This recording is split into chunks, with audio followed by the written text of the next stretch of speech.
Getting a touchline ban for wearing shorts during an international match has to be one of the wildest reasons ever, right? Peter Withe thought so too when it happened to him. As if his outspoken comments and sharp criticism of modern football hadn't already stirred enough drama, this incident just added fuel to the fire. Maybe all this chaos explains why his managerial career didn't really take off. Peter Withe's time as a manager was anything but ordinary, and it definitely had its share of drama. One of the most bizarre and talked about moments of Peter Withe's managerial career happened during his time in charge of Thailand's national team. Imagine this. Withe, pacing the sidelines during an international match, was slapped with a touchline ban, not for yelling at the officials or misconduct, but for wearing shorts. Yes, you read that right, shorts. Apparently, the Thai Football Association felt that as the manager of the national team, he should have been wearing a proper suit to maintain a professional appearance. The incident caused quite a stir, not just in Thailand, but among football fans everywhere. Many found it hard to believe that something as simple as wearing shorts could lead to such a penalty. But that wasn't the only controversy surrounding him. Take his rocky relationship with legendary manager Clough, for instance. Back in the day, Withe and Clough were teammates at Nottingham Forest, but things didn't exactly end on good terms. Clough apparently didn't rate Withe much as a player, which led to him leaving the club. It's fair to say there wasn't any love lost between the two.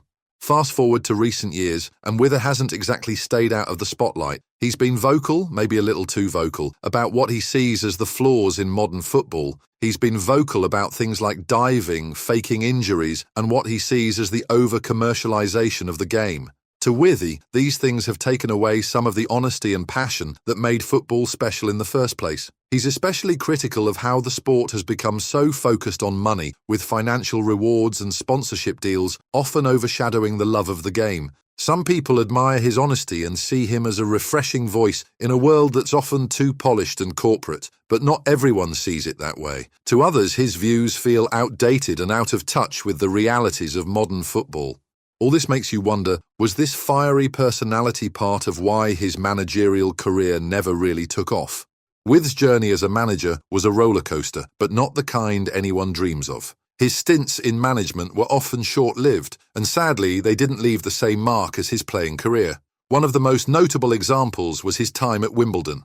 Withe was brought in as manager in October 1991, stepping up from his role as a reserve team coach at Aston Villa.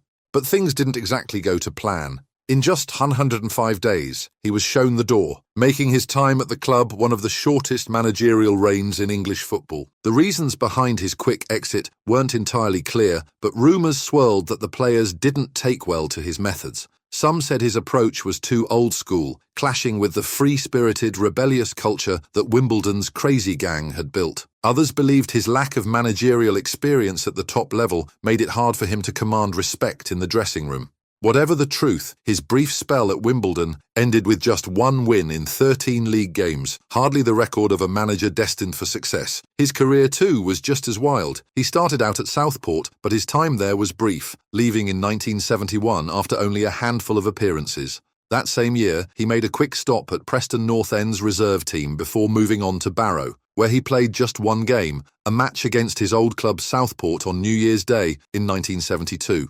After that, Withe took his talents to South Africa for a stint that added some international flavour to his early playing days. By 1973, he was back in England, signing with Wolverhampton Wanderers. Over 2 seasons, he played 17 league games and netted 3 goals. Not exactly jaw-dropping, but it kept him moving forward.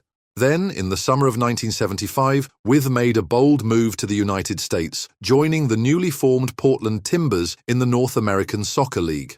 That's where things really started to click for him. Withe became an instant fan favourite in Portland, earning nicknames like the Mad Header and the Wizard of Nod, thanks to his knack for scoring with his head. He bagged 17 goals and added 7 assists in just 22 games, helping the Timbers finish with the best record in the league. The city went wild for soccer, with over 30,000 fans packing the stadium for their playoff games, a rare sight in US soccer at the time. The Timbers made it all the way to the championship final, Soccer Bowl 75, but fell short, losing 2-0 to the Tampa Bay Rowdies.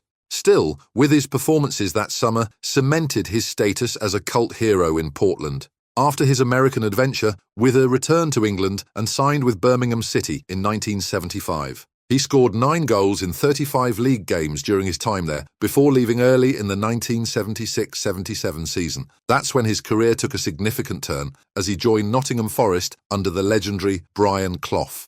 Clough had taken over Forest in 1975, and by the time Withe arrived in the summer of 1976, the team was on the rise, thanks in part to Clough's trusted assistant, Peter Taylor. Withe made an immediate impact, scoring on his debut in a 5-1 win over Carlisle United. Soon, he was paired with Tony Woodcock up front, and the duo became a force to be reckoned with. Withe brought height, strength and power, while Woodcock added speed and clever movement. Together, they terrorised defences. Withe finished his debut season as Forest's top scorer with 19 goals and was named the club's Player of the Year. That season also saw Forest win the Anglo-Scottish Cup and secure promotion to the First Division. The following season, Withe and Woodcock helped Forest achieve something extraordinary. They won the First Division title and the League Cup in 1977-78. Withe scored 19 goals that season, sharing the top scorer honour with his strike partner. In August 1978, Withe continued his scoring streak by finding the net in the Charity Shield, a 5-0 win over Ipswich Town. But just as he was hitting his stride, Forest decided to sell him for $225,000 before his 27th birthday. In his time with Forest, Withe scored an impressive 39 goals in 99 appearances across all competitions, including 28 league goals in 75 games.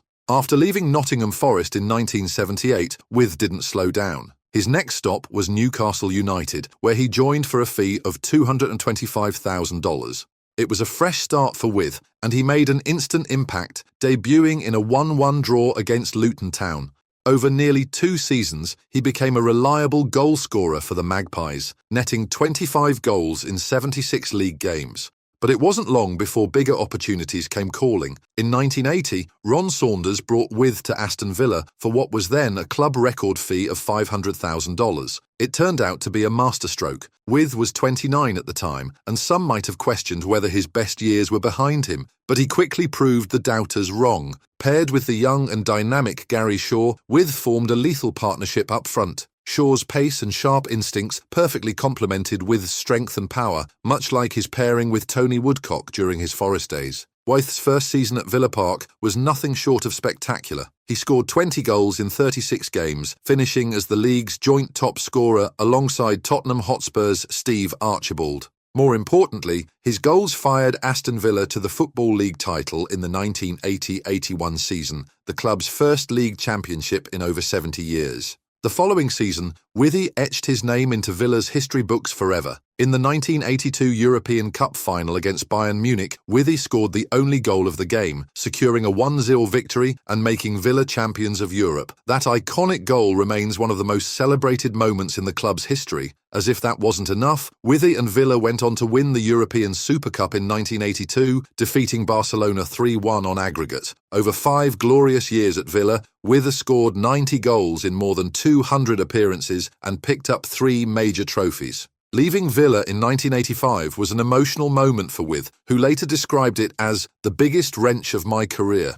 But even as he moved on, his passion for the game never wavered. His next stop was Sheffield United, where he spent 3 seasons, scoring 18 goals in 74 league games. Towards the end of his time there, he had a brief loan spell back at Birmingham City, the club he had played for earlier in his career. He scored 2 goals in 8 league games during his loan spell before signing with Huddersfield Town in 1988. At Huddersfield, he wrapped up his senior playing career with 1 goal in 38 league appearances over 2 seasons. Withe's international career with England was another chapter full of ups and downs. He made his debut on May 12, 1981, in a 1-0 friendly loss to Brazil at Wembley. His first 4 caps ended without a victory, but Withe eventually found his footing on the international stage. He earned 11 caps for England and scored once, his only international goal coming in a 2-0 win against Hungary in April 1983. While he may not have been a regular for the Three Lions, he achieved a unique milestone by becoming the first Aston Villa player to be named in an England World Cup squad, representing his country at the 1982 tournament in Spain.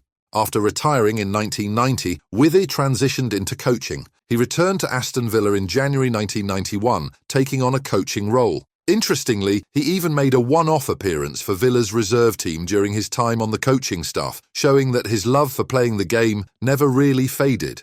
Withe's managerial career began with plenty of promise, but was often turbulent. In October 1991, he was appointed manager of Wimbledon, stepping up from his role as Villa's reserve team coach. However, his time at the helm was nothing short of a disaster. Withe won just one of 13 league games in charge, and his methods didn't sit well with the players. Just 105 days after taking the job, he was sacked, with Wimbledon turning to youth team coach Joe Kinnear as his replacement. Despite this rocky start, Withe found success overseas. He took charge of the Thailand national team and achieved impressive results, guiding them to victory in the ASEAN Football Championship. Withe became a popular figure in Thailand, but his tenure wasn't without controversy. In one infamous incident, he received a touchline ban for wearing shorts during an international match against the United Arab Emirates. The Thai Football Association insisted he should have worn a suit, but Withe's casual approach ruffled feathers. Withe later managed Indonesia, leading them to the final of the 2004 ASEAN Football Championship, where they finished as runners-up. However, his second stint in the tournament in 2007 didn't go as planned. Indonesia failed to progress beyond the group stage, and Withe was sacked shortly afterward. His time with Indonesia marked the end of his international coaching career. In 2012, Withe had a brief stint managing English non-league club Stockport Sports, but it lasted just 7 months. By then, his focus had shifted away from the dugout, and his outspoken personality often made headlines more than his coaching achievements. That wraps up today's video. If you enjoyed it, don't forget to hit that like button and subscribe so you never miss an update. Thanks for watching.